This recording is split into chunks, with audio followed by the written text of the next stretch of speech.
The vote has been tallied and this important resolution motion has passed. Thank you. Next, I'd like to talk about somebody who's very important to us. I've known our next speaker for more than 30 years. As a senator, he was always a champion for us and the Teamsters whenever we met him. As vice president, he was our main man in the White House, our union guy in the briefing room. And if we needed something to be passed on to Obama, we talked to him. He was our guy. And now, with the help of the Teamsters Union and our members, he's the President of the United States and is proving to be one of the best leaders for labor our nation's ever seen in its long history. President Biden, he's our man. He fired the union-busting general counsel of the NLRB on day one. He hired a former union president to run the Department of Labor. How about that? And nominated Julie Su, the champion of California port drivers, to be the Deputy Secretary of the Department of Labor. He has proposed the American Families Plan and the American Jobs Plan, both of which are intended to help those need and create good union jobs and a great economy to make sure we have a good economy for all of our workers. And most importantly, he pushed through the American Rescue Plan, which included the pension fix that we've been working for so long, and to make sure our top priority was finally accomplished. Every time Joe and I talked over the last few years, the first words out of my mouth were pensions, pensions, pensions. And we did it. He came through and saved our pension plans. Brothers and sisters, our friend, President Joe Biden. Jim, what can I say? You've been a strong leader and a steadfast friend. Thank you for everything. Since the beginning, you all have been with me, and I'm with you. I'm working with Secretary of Labor Marty Walsh and the entire administration to make sure we are the most pro-labor presidency in American history. Thanks to you, we're able to pass the American Rescue Plan. We're able to include in it a provision named for your brother, Butch Lewis, that guarantees the pensions you work for will be there for decades to come. And now we're working with you on the blue-collar blueprint to rebuild America, to create millions of good-paying union jobs that can't be outsourced, to modernize our transportation structure, and to pass the PRO Act, and to rebuild the backbone of this country, working-class and middle-class people, to build from the bottom up and the middle out. We have some work ahead of us. But I know that you got a tough job ahead of you. It's always a good idea to call the Teamsters. Thank you for all and everything you do. And Jim, thank you for your leadership and friendship. Hi, everybody. This is Danny DeVito, and I want to congratulate the Teamsters Union and its 1.4 million members on their 30th International Convention. And a special shout out to my brothers and sisters at the Hollywood Local 399, and a very special shout out and congratulations and heartfelt thanks for James Hoffa for all your service of 23 years. And you have a great retirement because you earned it. Thank you very much. Our next speaker is one of the strongest and most progressive leaders in the labor movement today. Chris Shelton from the CWA and the Teamsters have worked hand in hand to lead the way for aggressive organizing and contract fights in the modern labor movement. He's my partner in the leadership of the Strategic Organizing Center, along with the SEIU and the UFCW. And please welcome Chris Shelton. Chris? Hi, my brothers and sisters from the Teamsters Union. I'm Chris Shelton, the president of the Communications Workers of America. And I want to first thank all the Teamsters for doing what they did during the pandemic. You were on the front lines just like my members were. The labor movement is what moves this country. My friend Jim Hoffa has decided to step down, I hear, and I wanted to be here today to wish him all the best. Jim has been a friend to me and to CWA for many years. When we went on strike at Verizon in 2016, Jimmy was the first one to call me when I got to the office. And he said, I know you're busy, But anything you need, just let me know. Well, he wasn't lying, because the next day I had to call him about a picket line in Virginia, and he made sure that every Teamster in the United States did not cross a Verizon picket line, and I wanted to say thank you for that. But I also want to tell you that I've been at meetings with the Congress, at rallies, at picket lines, and even met with the President of the United States, with Jim Hoffa. And the Teamsters never had a better advocate than Jim Hoffa. So, Jim, thank you for all you've done for not only the Teamsters, but for the entire labor movement. And if you ever need anything at all, you know my phone number. Thanks a lot. Thank you. Over the years, we've had the honor to work with some great musical artists who speak out to workers and their families through their music and activism. And one of those musicians is our friend Steve Earle. Our next video is a performance from Steve Earle for our convention. Steve, we want to hear it.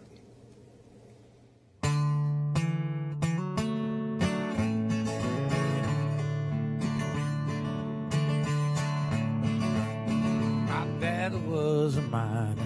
My daddy's daddy too. Union Garden Country was all they ever knew. They worked from early morning till the evening whistle blew. And you'd strike the mine, you walk the line, 'cause that's just what you do.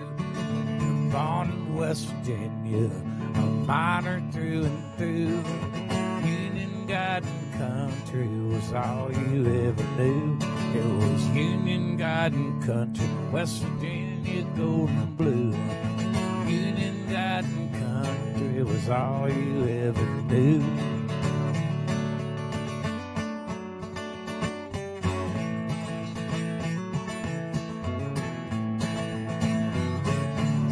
Before there was a union, the company was king. You'd work your fingers to the bone and couldn't show a thing. You shifted coal to Friday, drew your pay, and then you walked down to the company store to give it back again. That's why they made the union. They had nothing left to lose. Union Garden Country was all they ever knew. It was Union Garden Country, West Virginia, golden blue. Union Garden Country was all they ever knew. Now, there's power in a union. There's power in a song. But only if everybody sings along. So when this comes back around again, I want everybody out there in virtual convention land to sing just like we were all together. You know, I think all this technology probably goes both ways. So if you don't sing, we'll know, and somebody might think you're a scab, so probably you gotta sing. 1, 2, you know what to do. Union Garden Country, West Virginia, golden blue. Union Garden Country was all we ever knew. It was Union Garden Country, West Virginia, golden blue. Union Garden Country was all we ever knew. Good singing. Steve, throughout your career, you've written and performed songs about the struggle of working people. You've brought a voice to workers and their music. Your work is a tribute to every working man and woman in America. It is my honor to present to you today the Teamster President's Award. This award recognizes individuals who have used their voice to speak up for workers. Teamsters and all working people, thank you. The awardee is selected by the General President for exhibiting courage and leadership in their support for the labor movement and their individual commitment to improve the lives of others. Thank you for all your efforts on behalf of workers. Thank you, Steve.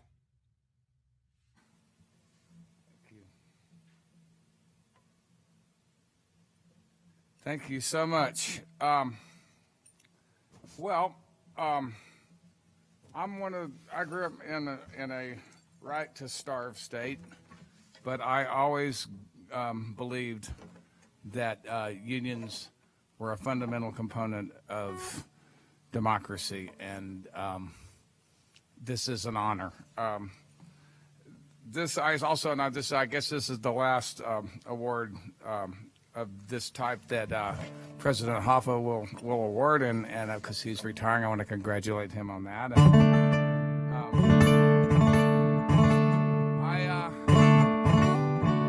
I used to belong to 3 unions, 2 of them merged, so now I only belong to 2. And the Teamsters are right at the heart of the story of the American labor movement, and this is an honor, and I appreciate it. So thank you very much.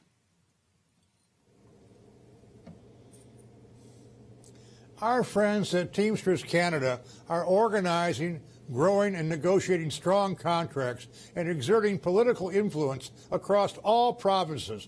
Please join me in taking a look at what's happening in Teamsters Canada.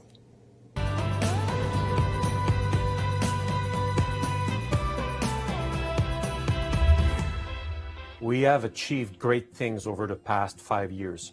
Our members, stronger and more united than ever, have shown incredible solidarity in the face of adversity. We took on negotiations at huge employers, renewing contracts at UPS and at Purolator. It's been one of the biggest issues for our locals. At both companies, our members had to threaten to go on strike. In the end, they want good contracts that allow them to live better. I've participated in the last 2 contract negotiations with UPS, and I'm very proud of the things we fought and won for, especially this last contract, because we never lost anything. We went ahead on everything, wages, pension. They tried to take our pension away from us, and we still have it, and we had increases in it. We got everybody to agree to it by solidarity at the bargaining table. It's a tough thing to do, but solidarity is a big thing. That's how we accomplished it. We will start negotiations at Purolator later this year. Purolator and Canada Post have approximately 38% of the market share in the parcel industry, compared to UPS's market share of about 15%. Purolator has approximately 11,500 members working there, and proposals are just underway.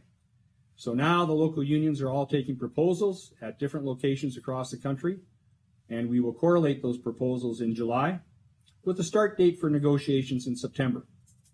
And we will step up our outreach to Amazon workers. What Teamsters can do for Amazon workers in Canada is what they can negotiate a collective agreement that's meaningful and contains rigorous protections of their rights. For example, wages. Teamsters collective agreements contain starting wages similar, if not the same, to what Amazon is paying. However, the Teamster collective agreements, they contain step rate wages up to $26, $28, even $32 an hour. Depuis sa fondation, notre syndicat a des racines profondes et fortes dans le transport routier et l'entreposage. Nous en sommes très fiers. Dans les dernières années, nos sections locales, d'un bout à l'autre du pays, ont négocié de bons contrats de travail pour nos membres. TST, CF Express est un parfait exemple. This victory strengthens and embodies the Teamsters Union in a number of ways.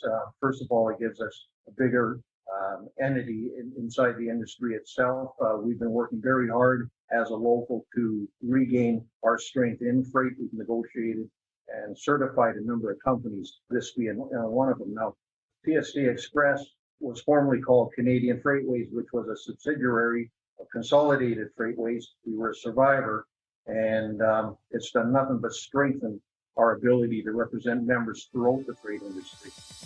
We got a wage increase, which is above average for our industry. The average, I think, was about 1.6%. We got 2-point-something%.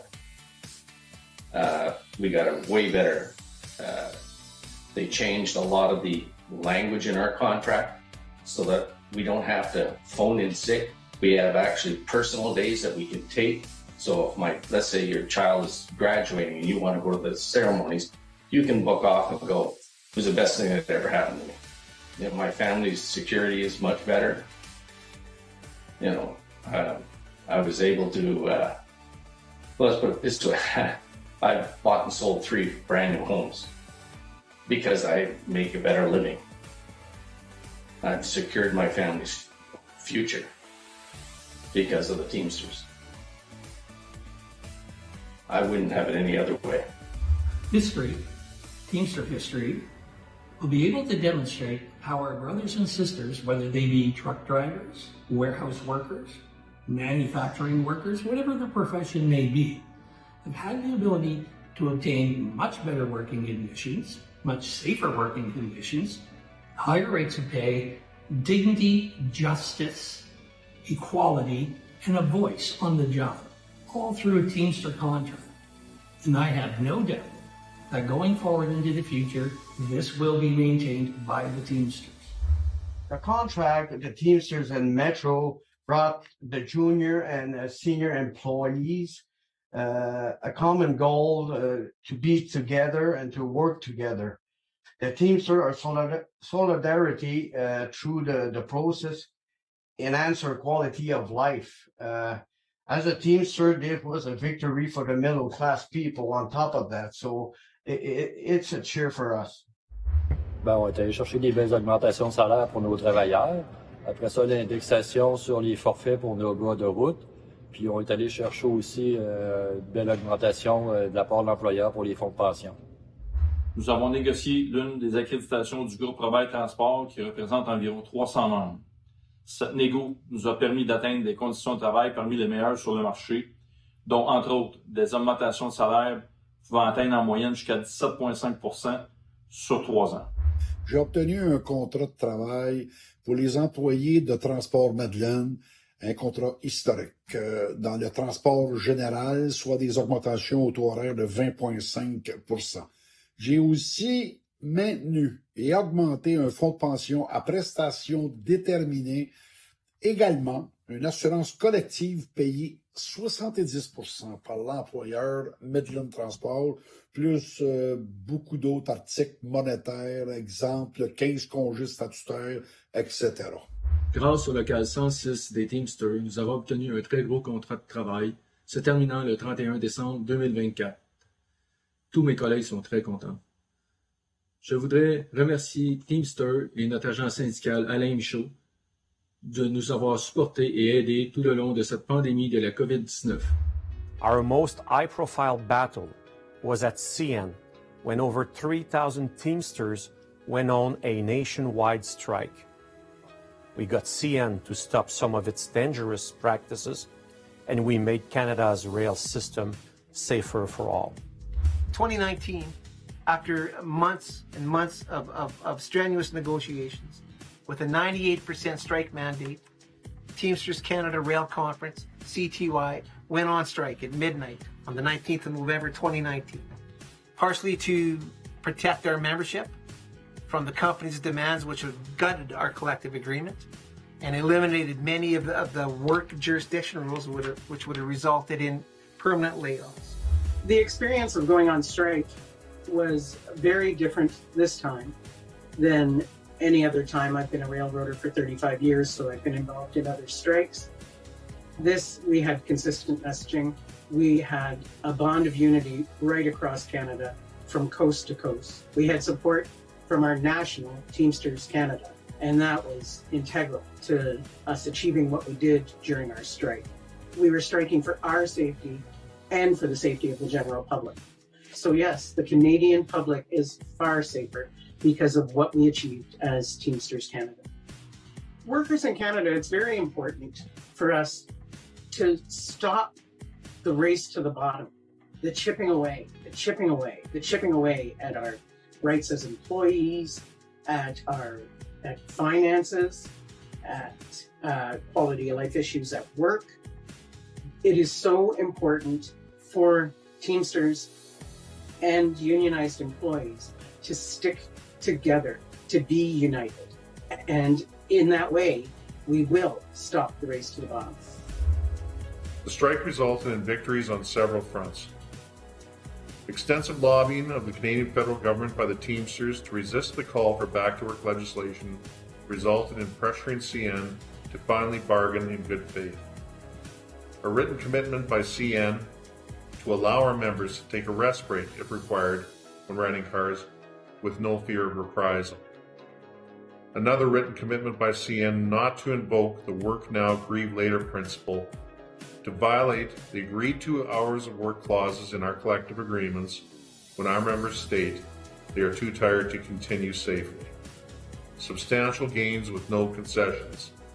I would classify this as a victory. Nous avons été très actifs au cours des dernières années. Nous avons inauguré un bureau national à Laval, au Québec. Il s'agit d'un bâtiment durable et ergonomique, bâti par une main-d'œuvre entièrement syndiquée et avec des meubles de fabrication syndicale. We established the Teamsters Canada Foundation, and I'm proud to say that during the pandemic, we gave hundreds of thousands of dollars to hard-hit community organizations like women's shelters and food banks. The IBT Women's Convention was held in Montreal in September 2019. The theme was Teamsters Women Shaping the Future, reflecting the increasingly important role of women in our union. 1,200 delegates left delighted by the quality of the convention and by the hospitality of Canadians.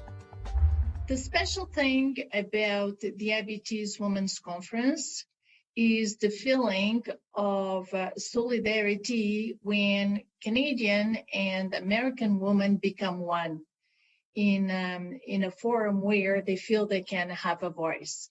That voice is particularly heard during the amazing workshops where everybody can learn and live more empowered and at the same time speak and have their voices heard regarding what challenges they face every day and feel that there is somebody listening and guiding them. So when they go back to work, they feel that they can do better and they continue to fight better. At the time, no one could have imagined a deadly global pandemic lay ahead. COVID-19 has changed things forever, but our members continue to do essential work. At the hospitals, which we represent 6 of them in the Greater Toronto Area, we were making sure that we were present, making sure that we were there for our members, for the membership, and let them know that we're going to hold the hospitals, we're going to hold these long-care homes accountable when it comes to providing PPE, making sure our memberships are safe.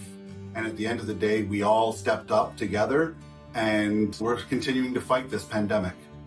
Working with some of the sickest COVID-19 patients in the hospital has been challenging, given the fact that you are concerned for your patient's safety as well as your own.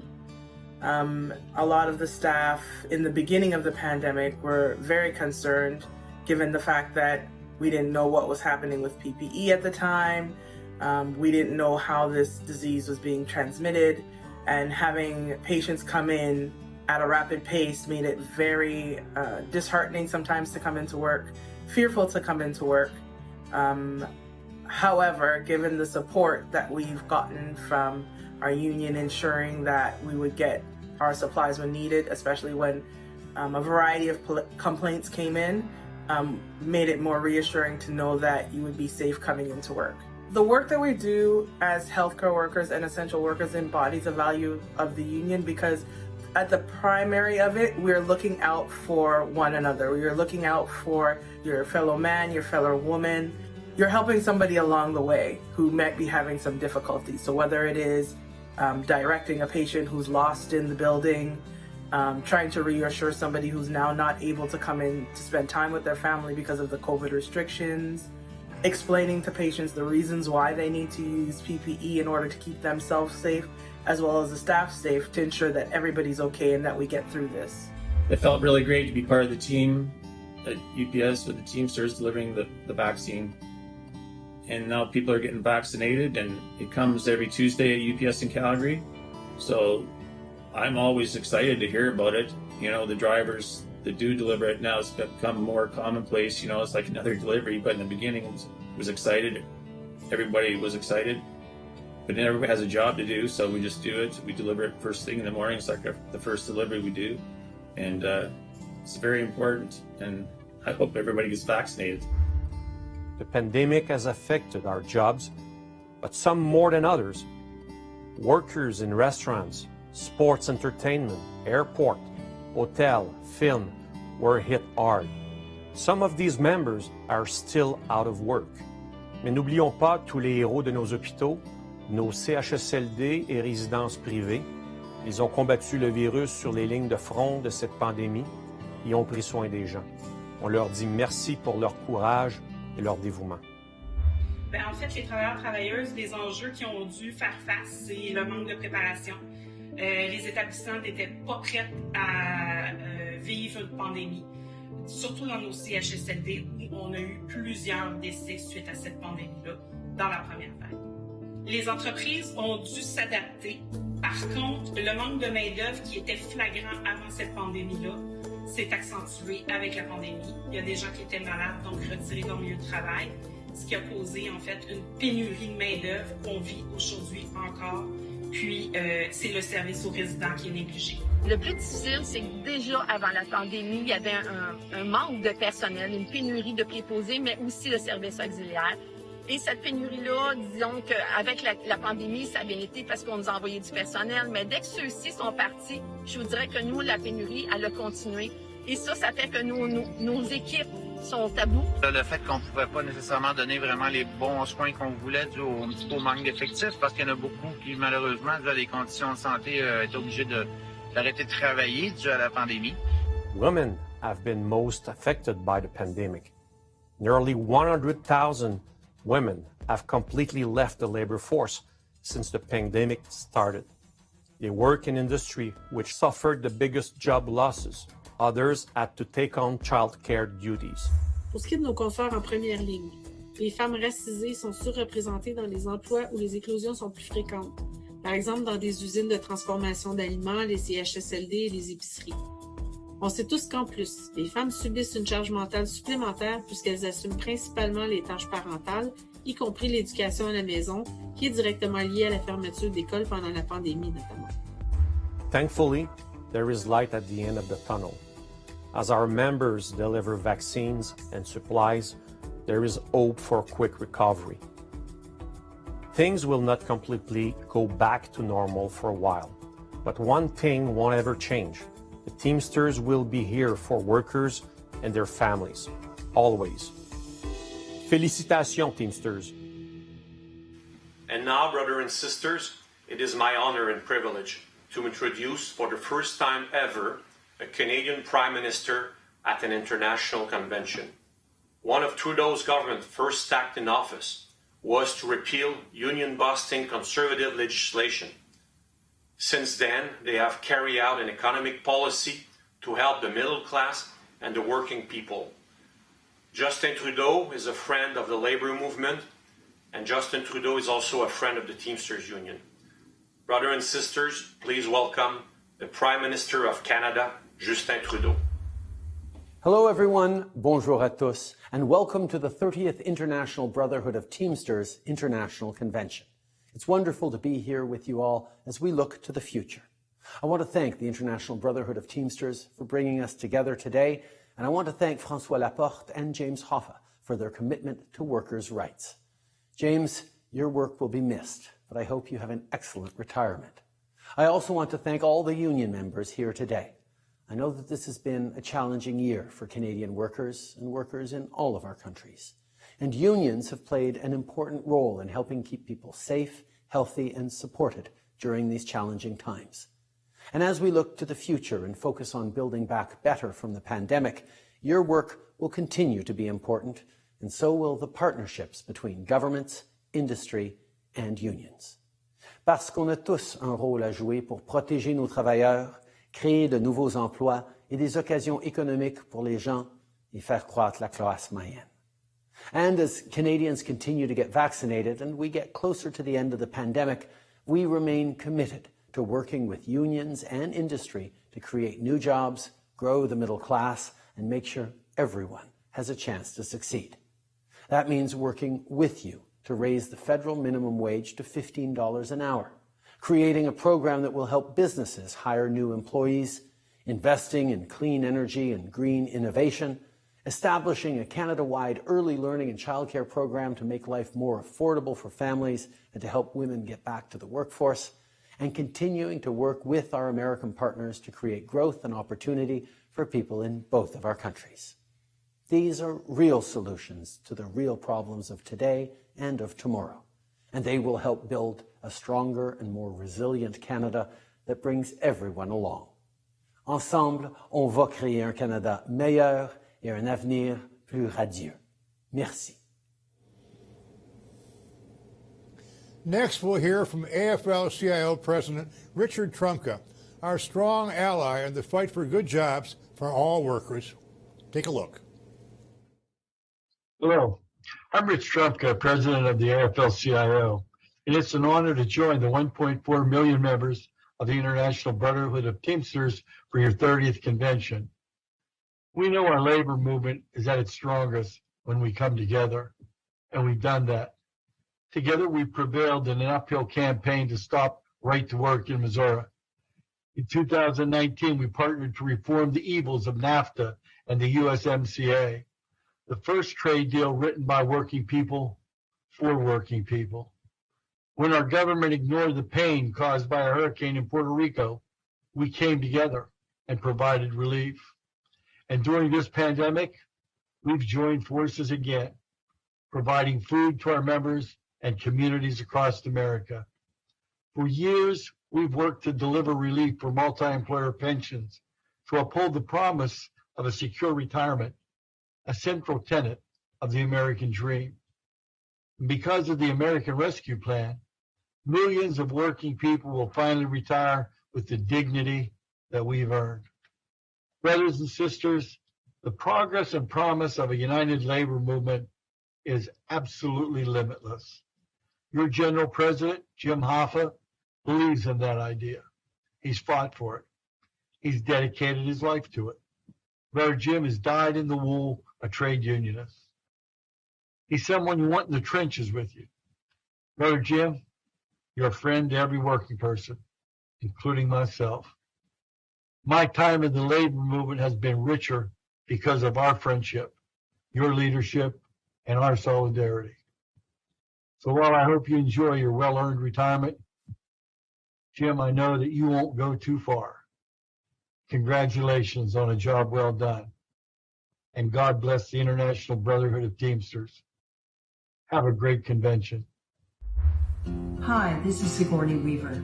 I wanted to take a moment to congratulate the Teamsters Union and its 1.4 million members on your 30th International Convention. A special greeting to the Teamsters of Hollywood Local 399 and to New York Local 817. Thank you all so much for keeping us safe and on time. And a big shout out to Charlie Ramirez out west. Organizing is the lifeblood of the union, and it's been a priority of my administration since day one. And I'm proud of our organizing army, and we've done so much to fight for workers and to organize tens of thousands of workers over the past 2 decades. Here's a video about what we've been doing to organize.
Our next presentation is about the global supply chain and how the Teamsters have been a key part of these networks.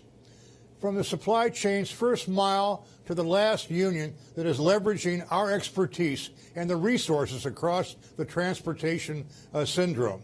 We are doing this together to make sure we are part of the global supply chain and to make sure we can pick our targets and develop leverage to make sure we are organizing in that supply chain.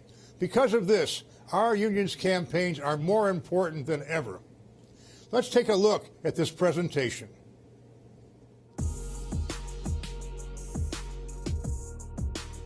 Over the past 18 years, the Teamsters have brought in nearly 500,000 workers to our union.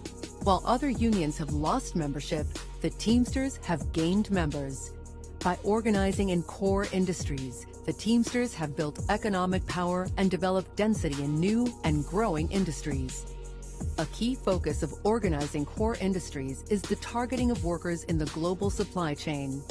From the global supply chain's first mile to the last, our union is leveraging its expertise and resources across transportation of these incoming goods and the global supply chain to engage and target companies. Examples of these industries are port and intermodal workers, drivers in the intermodal yards, food service and distribution, and huge transportation and logistics companies like XPO Logistics. These are all Teamster core industries, and our union has been successful in reclaiming density in these previously represented entities. The Teamsters have represented workers at the ports and intermodal in the past, and we have successfully targeted these strategically important units. These campaigns are campaigns of our entire union and involve multiple divisions at the IBT, ports, freight, and warehouse, and nearly every IBT department. Additional supply chain industry examples include DHL and air cargo. Because of the wide array of workers the Teamsters already represent, no other union is so well positioned to make a difference and gain power in the global supply chain. Goods that come into our country by ship or by plane are handled by Teamsters. These Teamster campaigns are directly and strategically related to the global supply chain, just like our campaign at Amazon. The Teamsters have had success over the past 2 decades in strengthening our core industries, reclaiming previous Teamster work, and strategically organizing workers in the global supply chain. These campaigns are critical to our future and help us continue building power over the U.S. and globally. Now, let's take a look at some of those campaigns. Brothers and sisters, I'm Ron Herrera, Director of the Ports Division. Through our innovative campaign, the Teamsters have taken on one of the most important fights facing workers in the 21st century, misclassification. By misclassifying workers as independent contractors, companies who service some of the largest corporations on the planet like Amazon, Walmart, and Target strip tens of millions of workers of their rights and benefits to put more money in their pockets. This is an illegal scam, and the Teamsters are fighting to end it once and for all. Recently, employee drivers at Universal Logistic Holdings organized and won their union election. We're here in Carson, California, Rancho Dominguez, on a Teamster strike against Universal Logistics Holdings. The unthinkable happened. The Teamsters organized 27 workers, went into negotiations, and the company laid off those 27 workers. So we're here to send a message to Universal and every other trucking company in the country that we will not back down, we will not go away, and if you take on the Teamsters, this is what happens to you. I'm so proud that we're here with a multitude of different unions here in Los Angeles. We believe in union unity and union solidarity. So to all my brothers and sisters out there in Teamster land, keep up the fight. But we're not giving up. The fight is on. These workers recently went on strike and even got the ILWU to walk off the job and honor our picket line.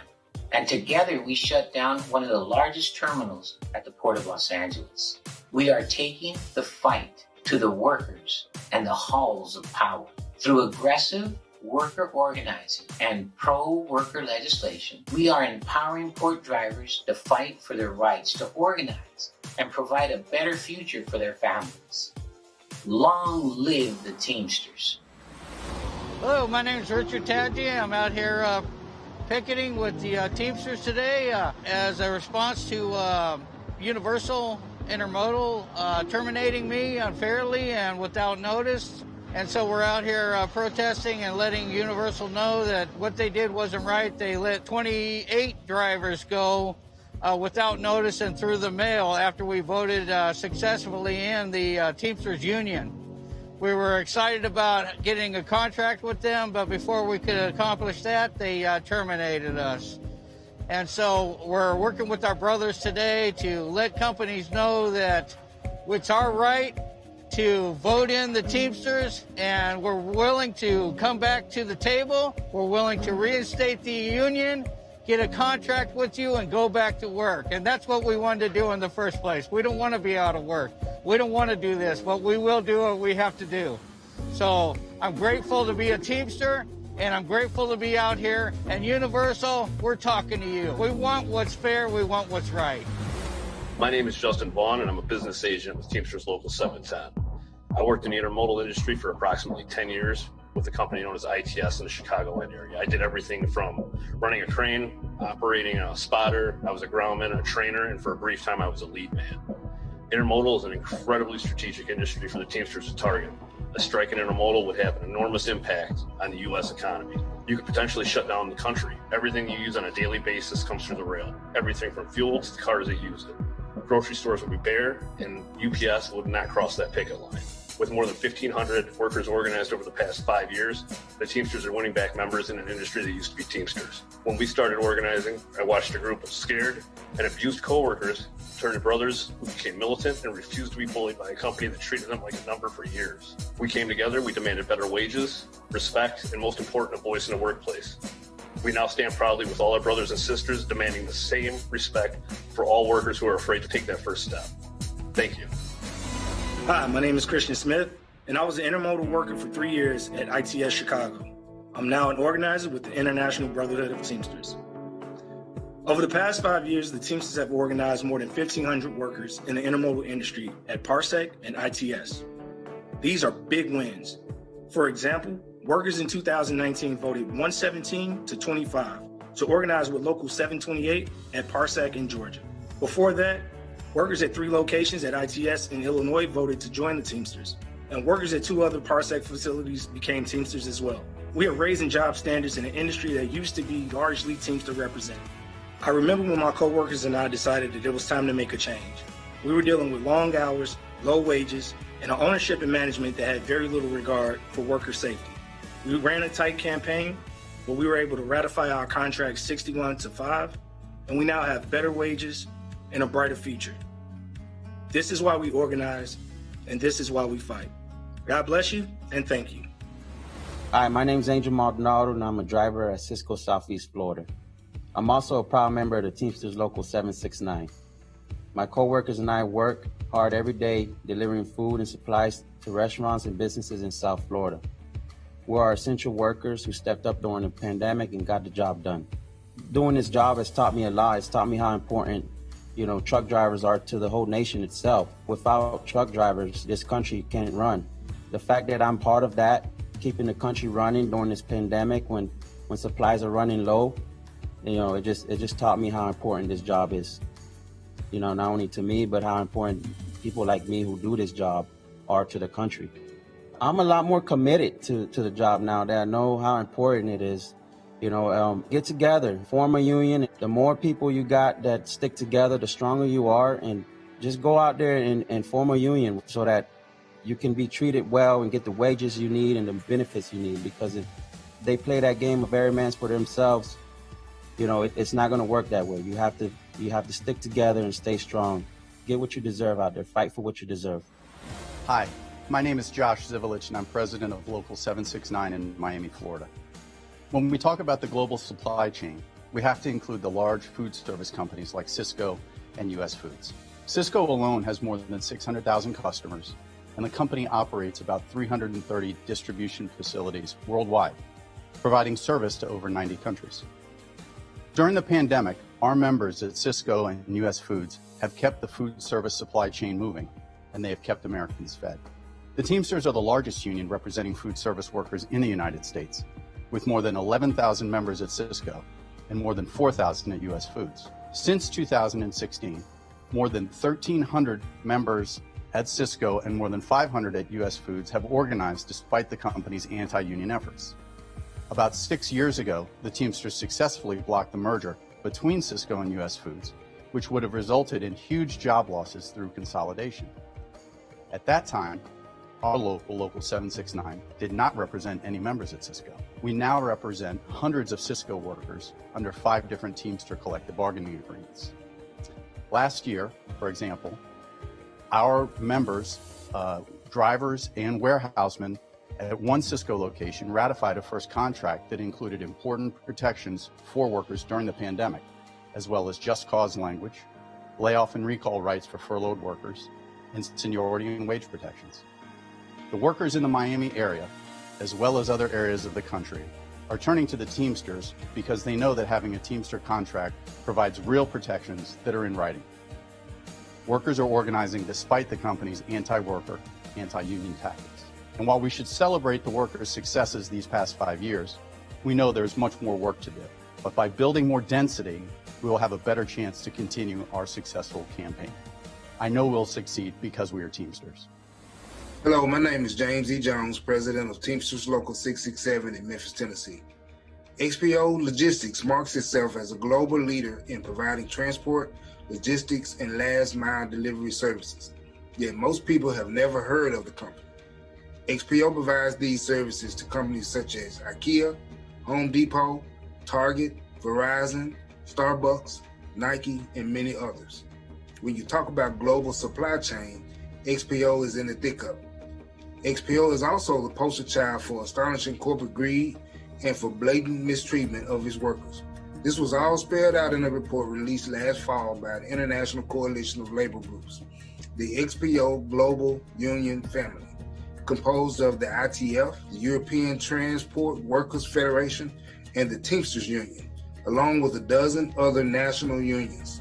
Compiled the report after years of trying to work with XPO to improve its working conditions. Misclassified drivers struggle with extreme poverty and homelessness because of the company's policy. Drivers have reported that if they get sick, their contracts are terminated and they are fired. In 2017, Linda Neal, an XPO worker at a Verizon warehouse run by XPO in my city, Memphis, passed away from cardiac arrest on the floor of the warehouse, where workers had to package phones around her lifeless body. The New York Times published an expose about the horrific conditions at the warehouse, but rather than address these issues, XPO denied the fact and eventually closed the warehouse, putting hundreds out of work. Federal regulators imposed a maximum allowable fine on XPO after 2 workers were crushed to death by thousands of pounds of countertop material. In the U.S., workers have filed more than 150 unfair labor practice charges since 2014 with the National Labor Relations Board against XPO. Meanwhile, XPO CEO Bradley Jacobs, a recent billionaire, continues to rake in piles of cash on the backs of workers. Our campaign to organize and win XPO workers in freight, warehouse, and the ports has been extremely challenging and frustrating, but our fight will continue. In addition to corporate union busting, another obstacle XPO workers face has been weak and inadequate labor laws. In fact, XPO is a perfect example of why we must fight for the PRO Act. XPO is the poster child for both corporate greed and the need for labor law reform. Because the union is focused on organizing core industries, including those that are part of the global supply chain, we will not stop until workers at XPO in the ports, in freight, and in warehouses have the strong voice they deserve. It has not been easy, as XPO has attempted to gain the system, and it will not be easy moving forward, but the Teamsters don't quit. When Teamsters fight, Teamsters win.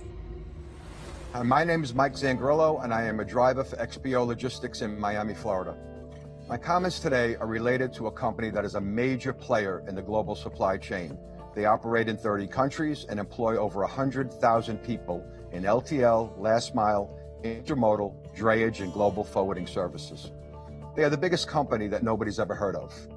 This company is XPO Logistics, and they absolutely despise the Teamsters. They unilaterally reject any attempt to allow dignity and respect in the workplace. They have become known around the world as the poster child for corporate greed. They will do or say anything to game the system. Their relentless pursuit of profit seems to benefit everyone except for the people who actually do the work. In the summer of 2014, my terminal in Miami organized seeking relief from an oppressive work atmosphere and an unsafe workplace. The response was immediate after certification. Older equipment began to be replaced. Supervisors now spoke in measured tones, yet we had no idea what was to come. Negotiations began in February of 2015, and as I speak to you now, we still have no contract. Had I more time, I could report to you in detail the multitude of roadblocks and detours the company has laid before us. There are only 3 articles left to complete. However, based on their demeanor and refusal to consider counteroffers of any kind, it has become crystal clear to me that they have never had any intention to negotiate a fair and final contract. They never expected that we would stick together this long. We continue to push back with our brothers and sisters around the globe, despite the attempts to buy us off and despite the delay tactics. We refuse to surrender. Just a few weeks ago, I was honored to bring the XPO story to United States Senate staffers briefing, and I urged them to put an end to this assault on workers' rights. We will have a contract. We will organize more workers, and we will work with our global union to hold XPO accountable. The fight to win justice for workers must not only continue, it must escalate, and it must include every Teamster alive today. The very existence of the middle class hangs in the balance. I have heard that when Teamsters fight, Teamsters win. We believe that here in Miami, and we hope you believe that too. I'm Steve Cotton. I'm the General Secretary of the International Transport Workers Federation. We've got 20 million transport worker membership around the world. In the ITF, we recognise the difference between the role of a national union and our role as an international federation. Our job is to engage the leaders at the highest possible level, so the United Nations, Secretary General on transport workers as key workers, issues like who should get vaccines, our colleagues in the civil aviation, our seafarer colleagues. So you have been, for me, the heroes of the COVID. Yes, of course, the first line responders deserve all our respect and loyalty. But without the transport workers, the global supply chain, all of that work in the background, societies wouldn't have survived. And your reputation as a strong union and your activism has held us together very, very strongly. I wanted to talk a little bit about what the Teamsters does in the ITF. We have one very close collaboration against XPA. This is a company that we do not like. And why do we not like them? Because they don't respect you. They don't respect workers. They don't respect workers' rights. For us, it's the worst kind of capitalism. Asset management, building up profit, and taking as much profit as possible. No fair distribution. No $1 for the worker, $1 for the employer. More and more money they take out of this process. Bradley Jacobs is about to see massive breaking news about his company in the UK taking government money to furlough workers, but paying himself an enormous salary. It's unjust. And the Teamsters came to us and they said, how can we wrestle these unacceptable behaviours to the ground? They asked us to build a network around the world where XPO exists. In Europe, we have strong unions in Europe.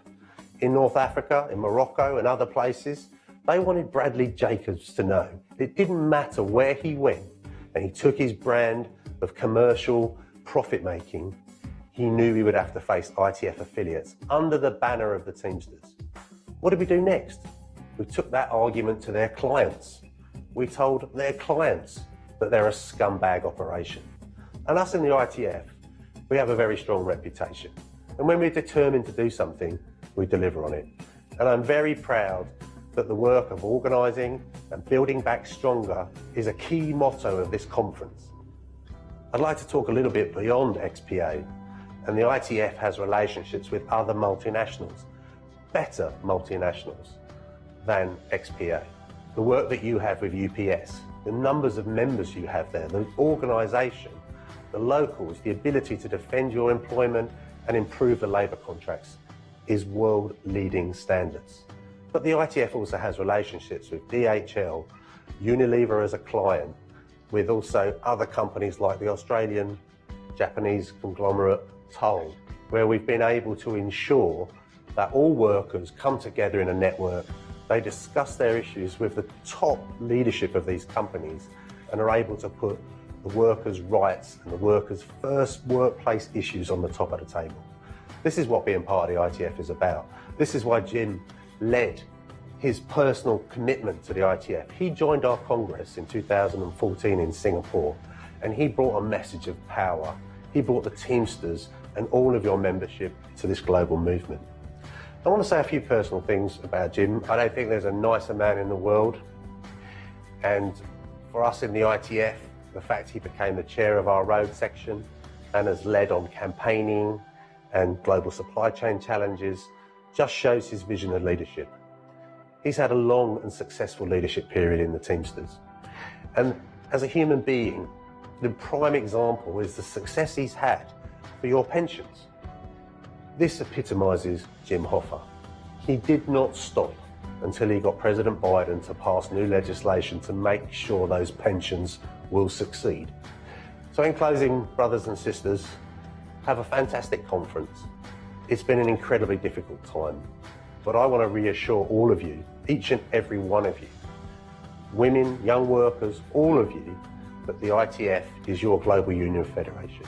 We'll be there for you in every struggle. We will help organise, we will help build back stronger, and we will guarantee that we will win because we're united, we're strong, and we're very confident. Have a fantastic conference. It's been a great day, and I want to thank everybody for your cooperation. I have some announcements before the recess.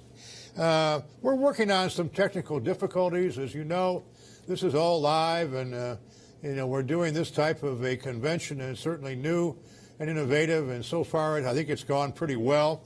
But there's a few things we want you to do to help us deal with this. And after the convention recess today, please top right corner of the convention platform. I'm going to read that again. After the convention recesses, please hit the red logout button at the top right corner of the convention platform. And that's going to help us with our technical difficulties, I'm told.